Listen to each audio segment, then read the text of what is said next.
بسم اللہ الرحمن الرحیم وَيَخِرُّونَ لِلْأَذْقَانِ يَبْكُونَ صدق اللہ مولانا العظیم۔ حضرت سلمہ بن خالد المخزومی بیان کرتی ہیں کہ شام سے ایک عارفہ، ایک عاشقہ خاتون تھی، وہ اللہ کے گھر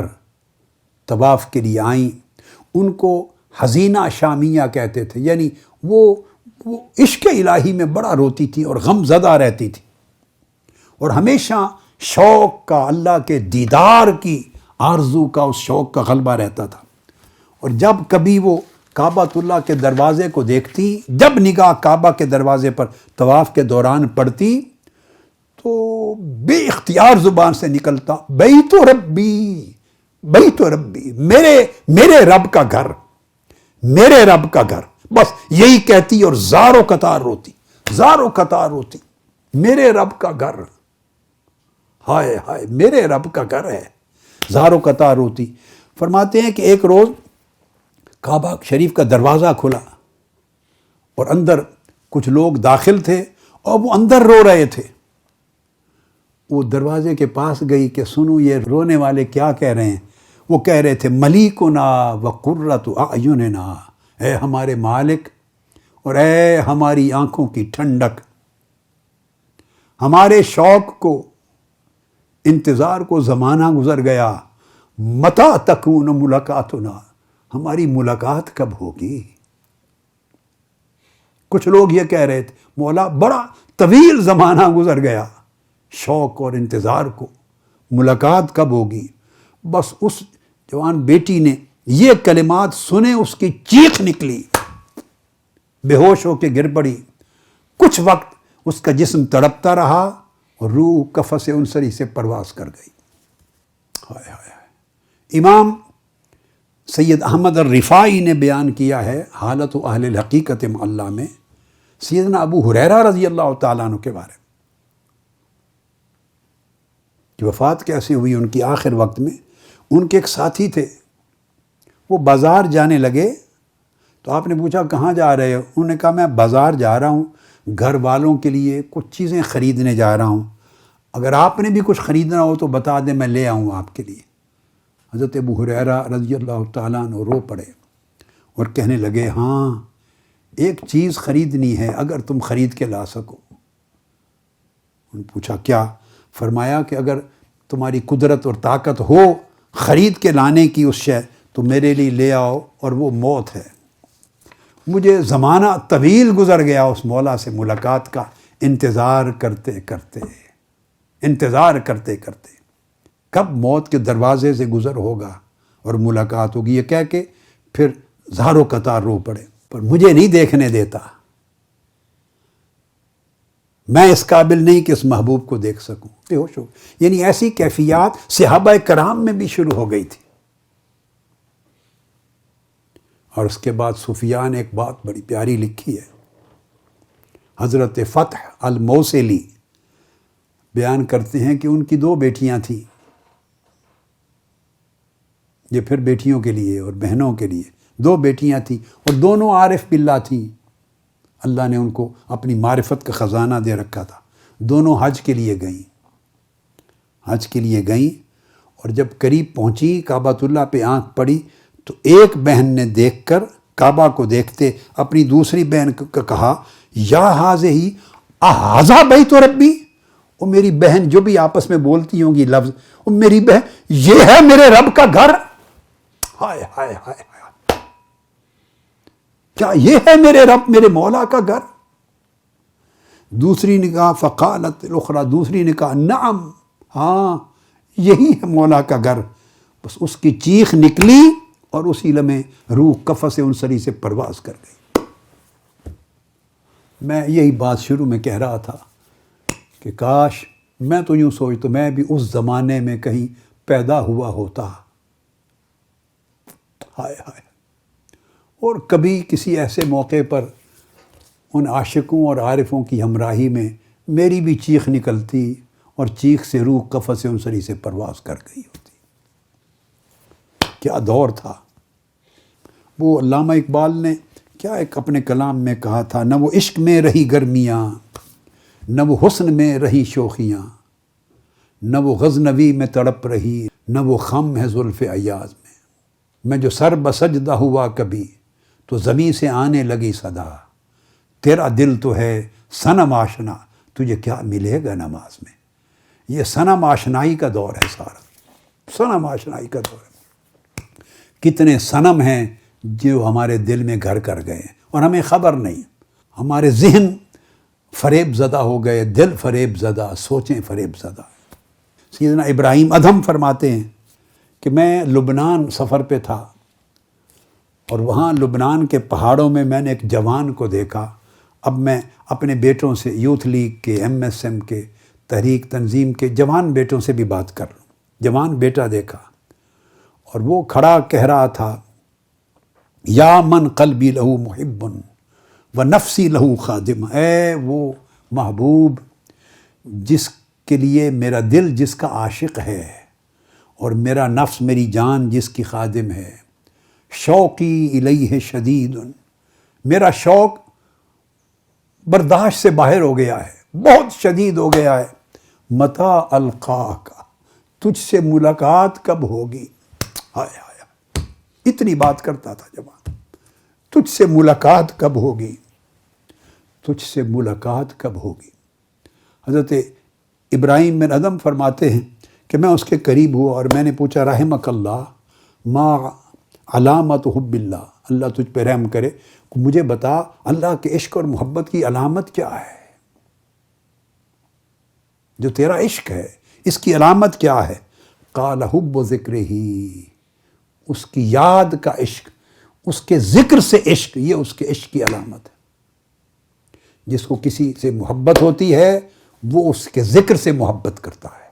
وہ اس کی یاد سے محبت کرتا ہے، وہ اس کے تذکرے سے، اس کے معمول سے، اس کی زندگی سے، اس کی ہر شے سے محبت کرتا ہے۔ پھر میں نے پوچھا، فما علامت المشتاق، اس شوق رکھنے والے اور محبت رکھنے والے کی علامت کیا ہے؟ اس نے کہا، اللہ ینساہ فی کل حال، وہ کسی حال میں بھی محبوب کو نہ بھولے۔ اگر اس کا دل کسی بھی حال میں محبوب کو نہیں بھولتا تو پھر وہ مشتاق ہے، اس کا مشتاق ہے۔ حضرت ابو الحسین خیر النساج کہتے ہیں کہ دنیا سے بہت لوگ چلے جاتے ہیں، دنیا سے دنیا کی لذتوں کو چکھے بغیر چلے جاتے ہیں، دنیا کی لذتوں کو چکھے بغیر چلے جاتے ہیں۔ ان سے پوچھا گیا وہ لذتیں کیا ہیں جنہیں چکھے بغیر لوگ چلے جاتے ہیں؟ انہوں نے کہا، لذت الذکر و سرور المعرفہ و حلاوت المنہ و انس الشوق والمحبہ۔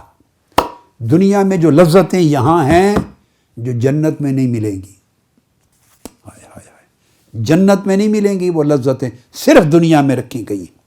اس کے ذکر کی لذت۔ وہاں تو ذکر کرنے والے اس کا اجر پا چکے ہوں گے، جنت میں تو ذکر کے اجر مل گئے ہوں گے۔ دنیا میں جب محبوب دکھائی نہیں دیتا تو عاشق غیبوبت کے عالم میں اس کو یاد کرتا ہے اور اس کے ذکر کی لذت پاتا ہے۔ یہ نعمت صرف دنیا میں ہے۔ اور پھر حلاوت المنہ، جو اللہ نے نعمتیں کی دی ہیں، ان نعمتوں کا ادراک کرنا، احساس کرنا کہ مجھے اللہ کی نعمت ہے، اور اس کی حلاوت اور لذت کو پانا، اور پھر اس کو پہچاننا۔ جب اس کی معرفت نصیب ہو جائے اللہ کی، تو اس کی معرفت کا سرور لینا، اس کی معرفت کو سرور کیف لینا، اور پھر جب اس سے عشق ہو جائے تو اس کی ملاقات کے لیے طبیعت کا مانوس ہو جانا، انس، ہر وقت اس کے شوق میں، اس کی محبت، اس کی ملاقات کے انتظار میں رہنا۔ یہ نعمتیں دنیا میں ہیں۔ فرمایا بہت سے لوگ جو نعمتیں اللہ نے دنیا میں رکھی ہیں ان کی لذت چکھے بغیر چلے جاتے ہیں، اور کچھ لوگ چکھتے ہیں اور پھر اس سے محروم ہو جاتے ہیں، برقرار نہیں رکھ سکتے۔ دیکھیے، ایسی لذتوں کو لینا ایک محنت اور ایک خوش نصیبی اور ایک نعمت ہے، مگر ان کو برقرار رکھنا زندگی بھر مرتے دم، یہ اس سے 100 گنا بڑی نعمت ہے۔ اس میں لوگ مار کھاتے ہیں، اس میں لوگ پھسل جاتے ہیں، کچھ لوگ وہ ہیں اس دنیا میں جو مولا کی راہ پر چلتے نہیں ہیں، انہوں نے دعوت کو قبول نہیں کیا، مولا کی آواز ان کے کان پر نہیں پڑی، دھیان نہیں دیا، اس کی طرف نہیں آئے، سو ذکر کی طرف نہیں آئے، فکر کی طرف نہیں آئے، دعوت اور عبادت کی طرف نہیں آئے، طاعت کی طرف نہیں آئے، معرفت کی طرف نہیں آئے، اس کی لذت نہیں چکی۔ دوستو یہ ایک لذت ہے، اس پر محنت ہے، اس پر محنت ہے، بڑی محنت درکار ہے۔ کچھ لوگ وہ ہیں، اور کچھ خوش نصیب وہ ہیں جو اس راہ پہ چل پڑتے ہیں، جن کو یہ کھانا مل جاتا ہے، پھل مل جاتے ہیں، چکھ لیتے ہیں، کیف لیتے ہیں، سرور لیتے ہیں، لذت لیتے ہیں، چل پڑتے ہیں، مگر چلتے چلتے پھر غفلت میں مبتلا ہو جاتے ہیں۔ نفس ان پر حملہ آور ہوتا ہے، شیطان حملہ آور ہوتا ہے، اس سے بہکا دیتا، پھسلا دیتا، ملی ہوئی نعمت سے محروم ہو جاتے۔ مگر دونوں قسموں کے لوگ جو محروم ہو گئے وہ دنیا سے اس کے بغیر چلے گئے۔ حضرت امام ابن سیرین فرماتے تھے اس وجہ سے، اسی کے دنیا کی ان نعمت، یہ جو زندگی کے لمحات ہیں یہ ایک مستعار زندگی ہے، یہ پلٹ کے پھر نہیں آئے گی۔ فرماتے لو خیرت بین الجنت ورکعتین، اگر مجھے یہ اختیار دیا گیا کہ یہ جنت ہے یا یہ لے لو، یہ 2 رکعتیں پڑھ لو نماز کی، اس کی فرصت لے لو، نماز کی 2 رکعتوں کی فرصت لے لو یا جنت لے لو، تو کیا لیتے ہو؟ فرماتے تخیرت رکعتین، میں 2 رکعتوں کی فرصت لوں گا۔ ہائے ہائے ہائے، 2 رکعتوں کی فرصت لوں گا۔ میں آپ کو بتا رہا ہوں کہ جو لذت اگر کسی کو مل جائے اور وہ برقرار رکھ لے اور دوام رکھ لے اس میں، اسی کو استقامت کہتے ہیں۔ اسی لیے بار بار زور دیا، قالوا ربنا اللہ ثم استقاموا، جو مولا کے ہو گئے اور مولا کو اپنا مان لیا، جان لیا، اعلان کر لیا، ثم استقاموا، پھر مرتے دم تک پھسلے نہیں، قائم رہے۔ یہ قرآن مجید نے شرط لگائی، ان پر تتنزل علیہم الملائکہ، ان پر پھر فرشتے اترتے ہیں، ان پر انوار آتے ہیں، ان پر واردات ہوتی ہیں، ان پر تجلیات ہوتی ہیں، ان کا سلسلہ پھر چلتا ہے۔ فرمایا کہ میں 2 رکعتیں ان کی ترجیح دوں گا، اس لیے کہ جو لذت اس کی بارگاہ میں کھڑے ہونے پہ ہے، ہاتھ باندھ کر کھڑا ہونا، یہ سوچ کر کے محبوب کا در ہے، دروازہ ہے، اور میں عاشق سائل کھڑا ہوں، جو جھکنا اس کے آگے رکوع کرنا، سبحان ربی العظیم کہنا، سبحان ربی الاعلی کہنا۔ جنت میں جاؤ گے تو یہ نماز نہیں ملے گی، ہائے ہائے، یہ سجدے نہیں ملیں گے، یہ تواضع انکساری، یہ خشوع خضوع نہیں ملیں گے۔ جنت انعامات کی دنیا ہے۔ وہ کہتے ہیں چونکہ رکعتوں میں اللہ کی رضا طلبی ہے، اور جنت میں کبھی کبھی دیدار ہوگا، بیشتر وقت جو باغ و بہار ہیں جنت کے مرغوبات و محبوبات، بندہ ان میں مشغول رہے گا، بیشتر وقت ان میں مشغول رہے گا، حور و قصور میں مشغول رہے گا۔ لہذا عاشقوں کو جو لذت اس مولا کو دیکھے بغیر اس کی ملاقات کے شوق اور انتظار میں تڑپنے میں جو لذت ہے، سجدے میں جو لذت ہے، پکارنے میں جو لذت ہے، ندا کرنے میں جو لذت ہے، مناجات میں جو لذت ہے، وہ لذت کسی اور شے میں نہیں ہے۔ اس لیے حضرت ابراہیم ادہم رضی اللہ تعالیٰ عنہ فرماتے ہیں کہ اللہ رب العزت نے کئی انبیاء کو یہ فرمایا، من ارادنا لم یرد سوانا، اور یہ لذت تب ملتی ہے ان لوگوں کو، فرمایا جو ہمارا سچا ارادہ کر لے وہ پھر ہمارے سوا کسی اور کا ارادہ نہیں کرتا۔ اس لیے بعض اولیاء اور صوفیاء نے فرمایا ہے، حضرت ذوالنون مصری کا ہے، بعضوں نے کسی اور کا، فرماتے ہیں کہ میں پھر جوانوں کو ایڈریس کر رہا ہوں، اس کیفیت کو پیدا کرو اپنے اندر، اللہ کے ساتھ ایسے تعلق کو پیدا کرو جو تعلق ملے پھر اس پر استقامت رہے۔ یہ نفس بڑا شیطان ہے، یہ انتقام بھی لیتا ہے، اور انتقام میں اتنا اندھا ہو جاتا ہے کہ نہیں سوچتا میں کس کس نعمت سے محروم کر رہا ہوں بندے کو، کیونکہ وہ تو شیطان نے قسم کھا رکھی ہے کہ میں نیکی کی راہ پر چلنے والوں کو پھسلاؤں گا۔ اگر اس کو احساس ہو جائے کہ میں پھسل رہا ہوں تو وہ تو اپنے آپ کو روک لے گا، بچا لے گا، تو شیطان تو ناکام ہو گیا، وہ احساس نہیں ہونے دیتا، وہ یہی احساس رکھتا ہے کہ میں نہیں پھسلا۔ فرماتے ہیں کہ میں مسجد حرام میں تھا، طواف میں ایک جوان کو دیکھا، اس کے اوپر بھوک کی، فاقے کی کیفیت تھی، مجھے اس پہ رحم آیا، میرے پاس 100 دینار تھے، میں اس کے قریب ہوا اور قریب ہو کے اس کو کہا کہ میرے دوست یہ تھوڑی سی چیز ہے، یہ اپنے پاس رکھ لو۔ میں نے اس کی منت سماجت کی، آپ کی حاجات میں کام آئے گا۔ اس نے توجہ نہیں کی، پھر عرض کیا، لجاجت کی، بار بار کہا، تو تب اس جوان نے میری طرف دیکھا، اس نے کہا شیخ جو حالت مجھے میسر ہے، یہ تو مجھے کوئی جنت، ساری جنت بھی دے دے تو میں اس جنت کے عوض بھی یہ حالت نہیں بیچوں گا۔ اس دنیا کے 4 درہم اور دیناروں کے ساتھ یہ حالت کیسے بیچ دوں؟ آپ کو کیا خبر کہ اس حالت میں مجھے لذت کیا ہے؟ تو دیکھیے 2 باتیں کہنا چاہتا ہوں بار بار آج، جو میں نے لذت توحید اور بکا کہا۔ ایک ہے مناجات حاصل کرو، اور ایک محنت کرو کہ مناجات ہی نہیں، اس میں لذت مناجات نصیب ہو۔ طاعات حاصل کرو، نیکیاں، عبادتیں، طاعت گزاری، مگر صرف طاعت ہی نہیں، لذت طاعت حاصل کرو کہ استاد کی بجا آوری میں لذت ملے، سجدہ ریزی میں لذت ملے، اللہ کی بات کرنے سننے میں لذت ملے، اس کے حکم پر زندگی میں عمل کرنے میں لذت ملے۔ عمل کرو، استقامت پاؤ، اور ایک یہ کہ استقامت کی لذت بھی پاؤ۔ جب لذت جاتی ہے تو استقامت بھی جاتی ہے، لذت جاتی ہے تو ساتھ طاعت بھی جاتی ہے۔ اور یہ اسی وقت ممکن ہے کہ بندہ فوکس رکھے صرف اور صرف مولا پر،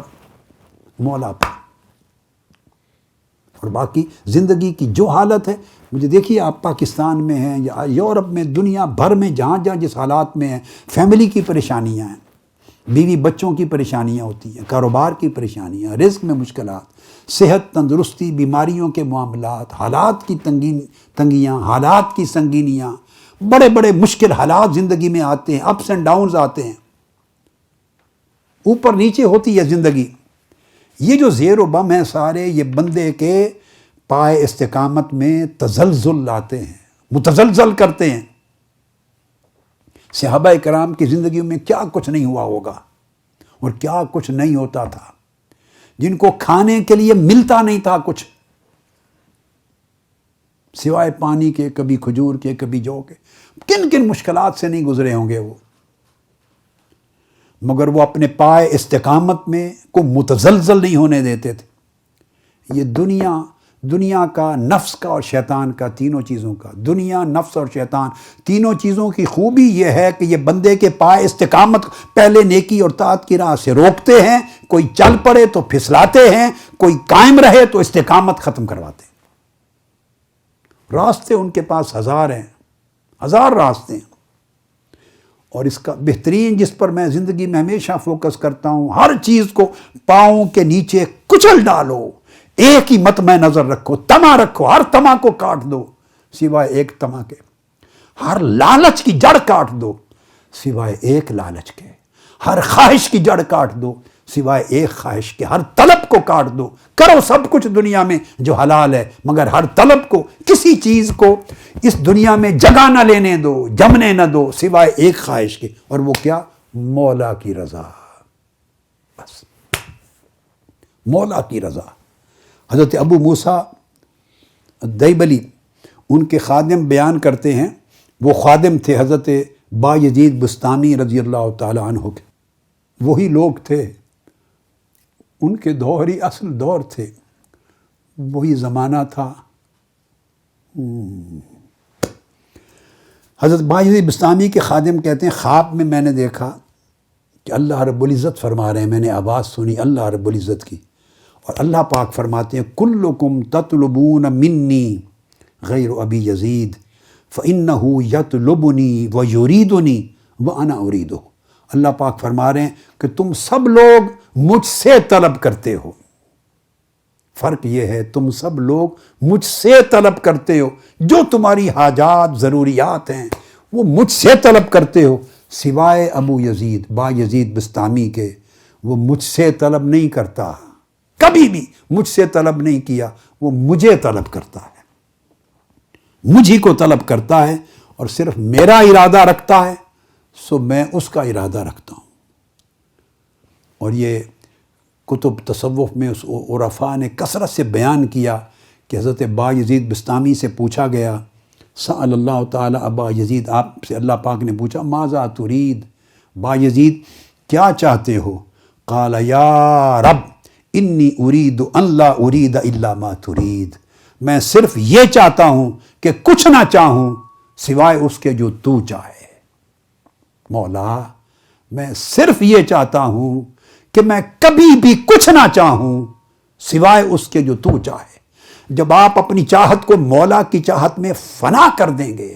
اپنے ارادے اور طلب کو مولا کے ارادے اور طلب میں فنا کر دیں گے اور اس کے ارادے کے سوا کچھ نہیں چاہیں گے،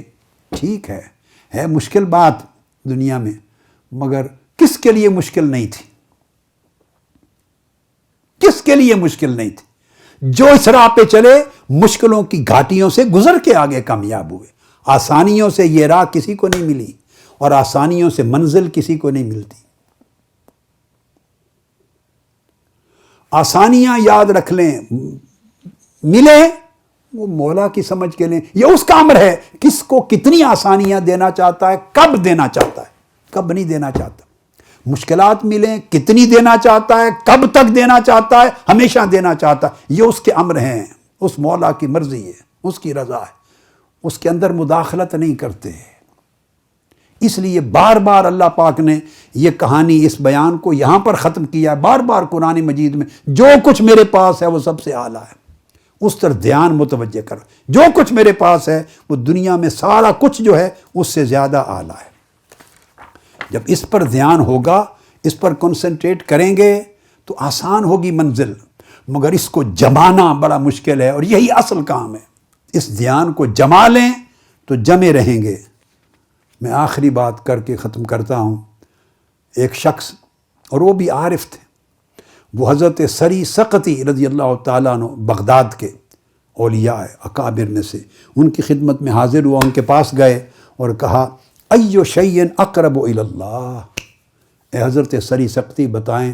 کون سی چیز ہے جو اللہ کے بہت قریب ہے، جو عمل اور بندے کو اللہ کے بہت قریب کر دے، کوئی ایسی چیز لیتقرب بہ العبد الی اللہ، تاکہ بندہ اللہ کے قریب ہو جائے، اللہ کے قرب کی تلاش میں۔ یعنی پہلے بھی میں نے بعض مواقع پر یہ بات کی ہے، مگر مجھے اگر آپ پوچھیں نا کہ میری زندگی میں کوئی حسرت ہے تو اللہ گواہ ہے کوئی حسرت نہیں۔ اگر آپ مجھ سے پوچھیں کہ میں اگر دوبارہ پیدا ہو جاؤں، اللہ مجھے دوبارہ پیدا کر دے تو کیا چاہیں گے؟ نہیں، میں اور کچھ نہیں چاہوں گا۔ اللہ پاک نے اتنا کچھ دیا ہے، اتنا کچھ کرم کیا ہے، اس نے اس حال میں رکھا ہے، واہ واہ واہ، کوئی حسرت نہیں ہے۔ مگر ایک حسرت ہمیشہ میرے دل میں رہی، وہ میں نے ایک دو بار پہلے بھی ذکر کیا، یا شاید زیادہ بار کیا ہو، اعتکاف کی مجلسوں میں ہوتا ہے تو آج کیا۔ کبھی اگر حسرت پوچھیں تو یہی، کاش میں اس زمانے میں پیدا ہوتا جو زمانہ تھا، جہاں عشق کے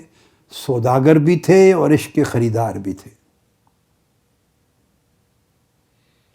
وہ جہاں اس کے عشق میں ایک چیخ سے لوگ جانیں دے دیتے تھے اور کیفیات میں رہتے تھے، فرش پہ رہ کے ان کے حال عرش کے سوالوں سے بہتر ہوتے۔ یہ وہ لوگ ہیں۔ تو کون سا عمل ہے جو بندے کو اللہ کے قریب کر دے؟ حضرت سری سقطی رضی اللہ تعالیٰ عنہ رو پڑے، یہ سن کر رو پڑے اور کہا کہ آپ جیسے شخص مجھ سے یہ چیز پوچھ رہے ہیں، آپ جیسا شخص مجھ سے یہ چیز پوچھ رہا ہے؟ پھر آپ نے جواب دیا، ہاں سن لیں دھیان سے، اور یہ اس پر گفتگو ختم ہو رہی ہے۔ کون سا وہ عمل ہے جو بندے کو اللہ کے بہت قریب کر دے، بہت قریب کر دے؟ عالم سے پوچھیں گے وہ کئی جواب دے گا، عالم، فقیہ سے پوچھیں گے وہ جواب دے گا، واعظ سے پوچھیں گے کئی جواب دے گا، حکیم سے پوچھیں گے کئی جواب دے گا، ہر کوئی اپنے اپنے حساب سے، مگر اللہ والوں سے پوچھیں گے تو ان کا ایک ہی جواب۔ اہل اللہ سے پوچھیں تو ایک جواب۔ انہیں پوچھا، ہاں ایک بات ہے، ایک عمل جو بندے کو ان افضل ما یتقرب بالعبد الی اللہ سبحانہ، وہ چیز جو بندے کو اللہ کے بہت قریب کر دیتی ہے، وہ کیا؟ ان یطلع اللہ علی قلبک وَأَنْتَ لَا تُرِيدُ مِنَ الدَّارَيْنِ غَيْرَهُ، وہ یہ کہ اللہ تیرے دل کی طرف دیکھے اور ساری دنیا اور آخرت میں سے کسی چیز کی طلب نہ پائے سوائے مولا کے، بس یہ اس کو قریب کا، وہ اس بندے کو اپنے قریب کر لیتا ہے، وہ اس بندے کو اپنا محبوب بنا لیتا ہے۔ واہ واہ واہ، میرے سوا نہ دنیا میں نہ آخرت میں، نہ دنیا میں نہ جنت میں کسی اور چیز کی طلب ہی نہیں ہے، اس کا دھیان ہی کسی اور شے کا نہیں، وہ سارے فاصلے اس کے مٹا کے اپنے قریب کر دیتا ہے۔ وہ کہتا ہے یہ میرا بندہ ہے،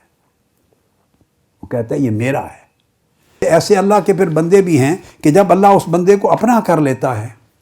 تو ایسا بھی کتب میں اولیاء اور عرفاء نے بیان کیا کہ ایک دن میں 70 مرتبہ بھی اللہ پاک پھر اپنے مقرب بندوں کے دل کی طرف دیکھتا ہے،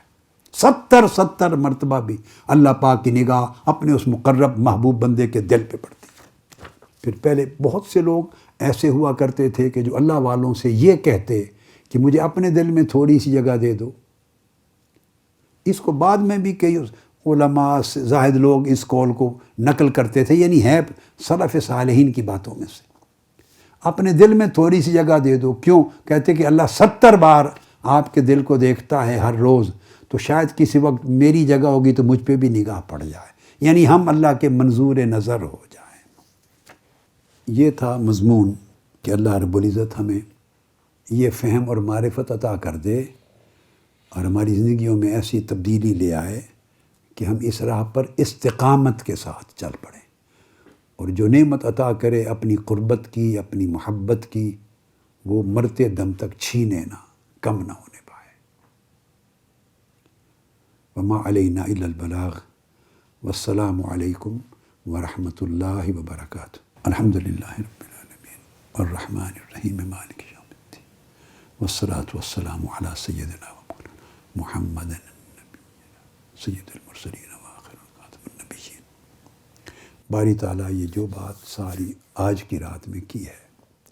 میرے مولا اسی بات کو ہمارا مقدر بنا دے۔ یا اللہ، جو تیرے محبوب عاشق اور مقرب بندوں کی، مخلص شوق اور محبت رکھنے والے بندوں کی، جن سے تو محبت کرتا تھا اور کرتا ہے، جو تجھ سے محبت کرتے تھے اور کرتے ہیں۔ حضرت مالک بن دینار کی باندھی تھی باندھی، وہ ایک روز مصلی پہ دیکھا تو وہ کہہ رہی تھی باری تعالیٰ تجھے اس محبت کا واسطہ جو تجھے مجھ سے ہے، لوگوں پہ کرم کر دے، اس محبت کا واسطہ جو تجھے مجھ سے ہے کرم کر دے۔ آپ اٹھ کے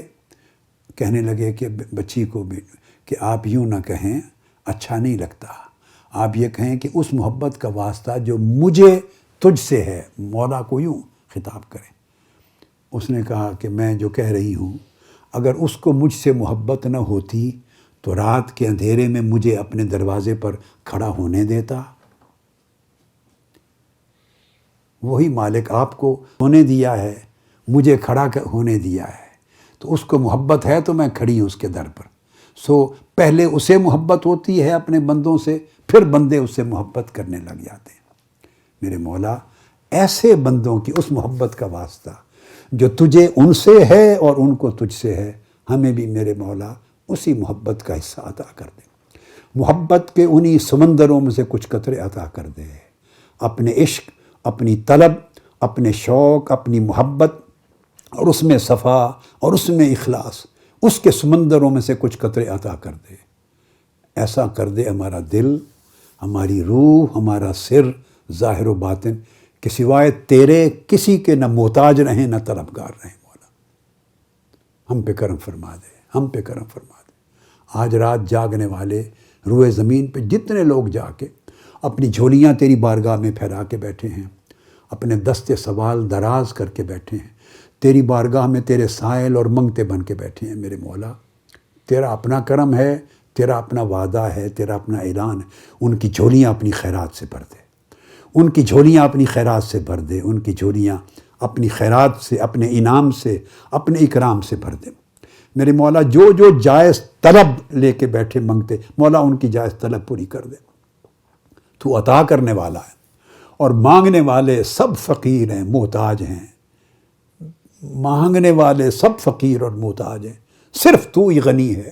اور تو ہی موتی ہے اور تو ہی عطا کرنے والا۔ مولا ان کی جھولیاں بھر دے۔ جو ہدایت سے محروم ہیں میرے مولا، ان سب کو ہدایت عطا فرما دے، ان پہ ہدایت کا کرم فرما دے۔ جنہیں تو نے ہدایت دے دی ہے اپنی راہ کی اور اپنی ہدایت اپنی طرف ہدایت دے دی ہے، ان کی ہدایت میں میرے مولا طاعت اضافہ فرما دے، انہیں طاعت دے دے، انہیں نیکی اور طاعت کی توفیقات بڑھا دے، اور جنہیں ہدایت کے ساتھ طاعت دے دی ہے میرے مولا انہیں استقامت عطا کر دے، مرتے دم تک وہ اس طاعت کی نعمت سے استقامت سے محروم نہ رہیں، مرتے دم تک اس راہ سے پھسلے نہیں میرے مولا۔ ہم سب کو دنیا کے شر سے، نفس کے شر سے، شیطان کے شر سے محفوظ فرما، اور تیرے سوا ہمارے لیے کوئی حفاظت نہیں میرے مولا، ہماری کوئی پناہ نہیں، کہیں بچ نہیں سکتے، قدم قدم پہ پھسلن ہے، قدم قدم پہ پھسلن ہے، گھروں میں پھسلن ہے میرے مولا،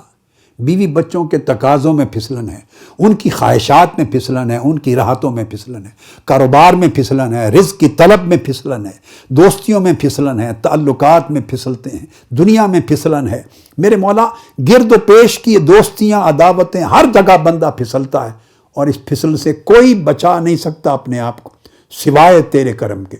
تیری مدد و نصرت کے، تیری توفیق کے میرے مولا۔ تو حفاظت رکھ، ہم کب پھسلے ہمیں تو اس کی سمجھ بھی نہیں آتی،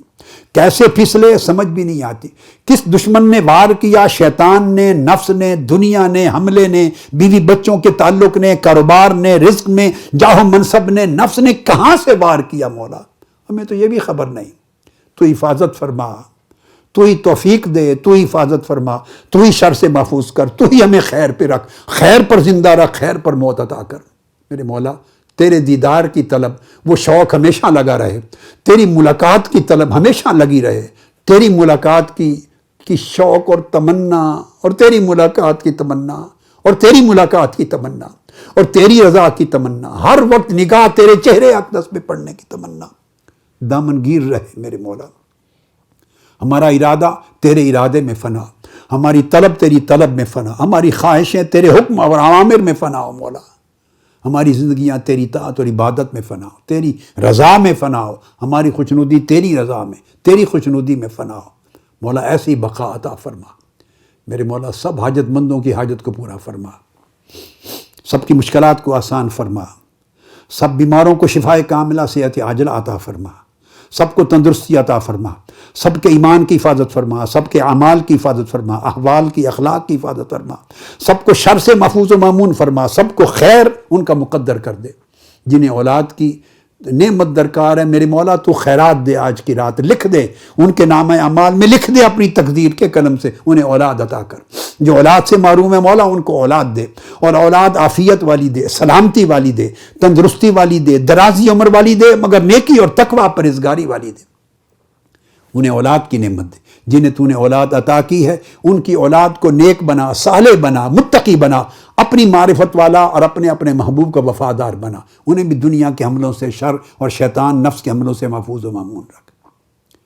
جن کے رزق میں کمی ہے میرے مولا ان میں وسعت دے، جن کو مشکلات ہیں رزق میں کمانے کے لیے، ضروریات پوری کرنے کے لیے مولا تو اپنے رزق کے دروازے ان پر کھول دے، فراوانی عطا کر ان کے رزق میں، وسعت عطا فرما، اپنی بارگاہ سے خزانہ غیب سے ان کی مدد فرما۔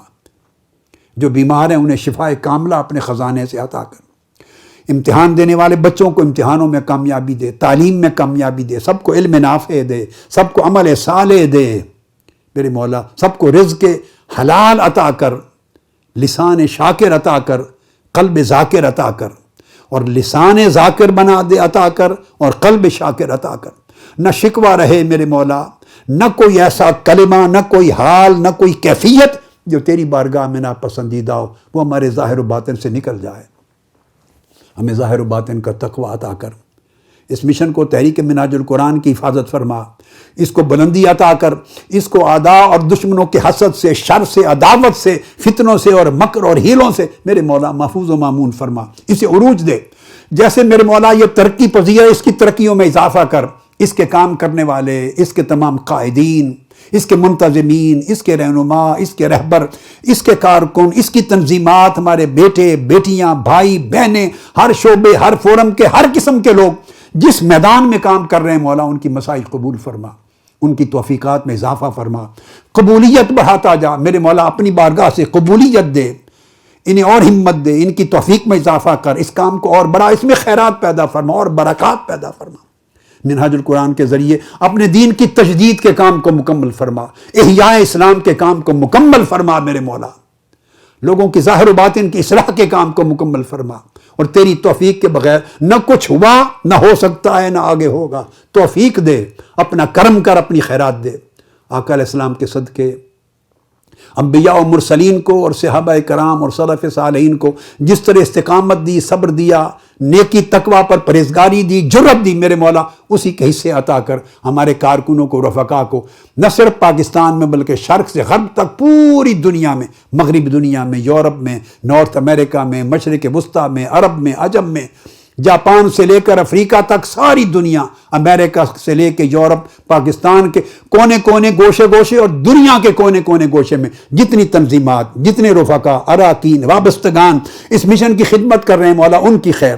ان کے خاندانوں کی خیر، ان کی اولاد کی خیر، ان کی نسلوں کی خیر میرے مولا، ان سب کے ایمان کو قائم رکھ، ان کو فتنہ اور شر سے محفوظ رکھ، ان کو نفس اور شیطان کے حملوں سے محفوظ رکھ، استقامت کے ساتھ رکھ، ہر قسم کے فتنے سے محفوظ کر، ان کے ایمان میں برکت، ان کے رزق میں برکت، ان کی زندگی، صحت اور سلامتی میں برکت فرما، ان کی توفیقات میں اضافہ فرما، اگلی نسلوں کو یہ مشن منتقل فرما، خیر، نیکی اور تقوی کا کام اگلی نسلوں کو منتقل فرما، ہمیشہ خیر پر رہا، اور یہ شمع جاری رہے میرے مولا، چراغ سے چراغ جلتے رہیں، یہ سورج بنا رہے، دور دور تک تاریکیوں کو ختم کرے میرے مولا، ہر طرف نور پھیلے، ہر طرف نور پھیلے،